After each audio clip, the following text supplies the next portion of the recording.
corriente directa y alterna. Antes que nada, recordemos qué es la corriente eléctrica. Lo que conocemos como corriente eléctrica no es otra cosa que la circulación de cargas o electrones a través de un circuito eléctrico cerrado, que se mueven siempre del polo negativo al polo positivo de la fuente de suministro de fuerza electromotriz. La corriente eléctrica se divide en dos: corriente directa y corriente alterna.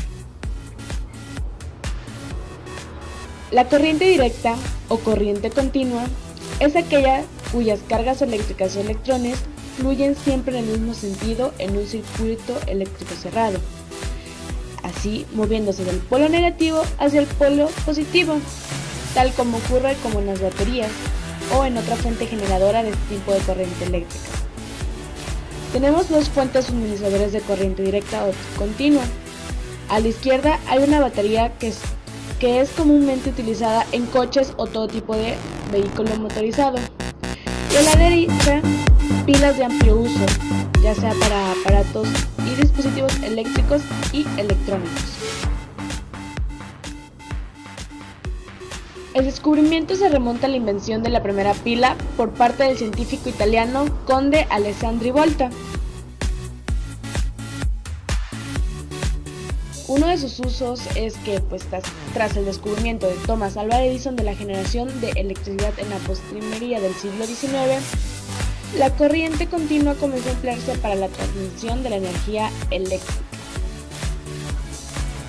La corriente continua es empleada en infinidad de aplicaciones y aparatos de pequeño voltaje, que son alimentados con batería, generalmente recargables, así como son nuestros teléfonos, baterías recargables, para los controles, para las radios, para los estéreos. O bien se ocupa la corriente alterna, como es en el caso de los ordenadores, siendo entonces necesario previamente realizar la conversión de la corriente alterna de la alimentación en corriente continua. Corriente alterna. Es la corriente eléctrica en la que la magnitud y dirección varían cíclicamente y en la que la forma de onda de la corriente alterna más utilizada es la de una onda senoidal, que se puede apreciar en la figura 1, puesto que se consigue una transmisión más eficiente de la energía. Sin embargo, en ciertas aplicaciones se utilizan otras formas de onda periódicas, tales como la triangular o la cuadrada. En el año 1882, el físico, matemático, inventor e ingeniero Nikola Tesla diseñó y construyó el primer motor de inducción de CA.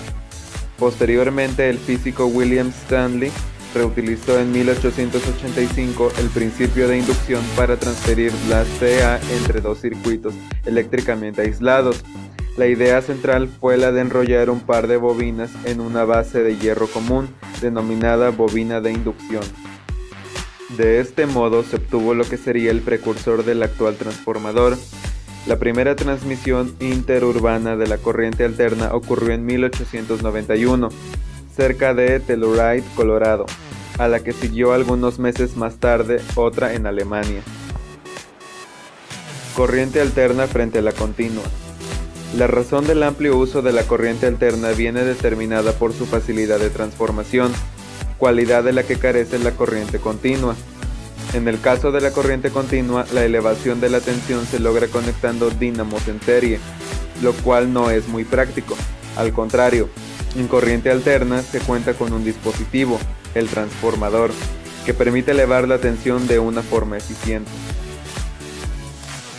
Se puede usar para los artefactos electrónicos como tostadoras, licuadoras, microondas, etc. Para crear imanes electromagnéticos o para crear fuego, así como para la comunicación cuando se transmiten datos mediante la corriente alterna. Los voltajes de las corrientes se pueden medir con un multímetro. Puede medir la corriente continua como la de una batería y una alterna como la de los enchufes. Lo explicaremos en nuestro siguiente video. Espero les haya sido de ayuda esta explicación sobre las corrientes.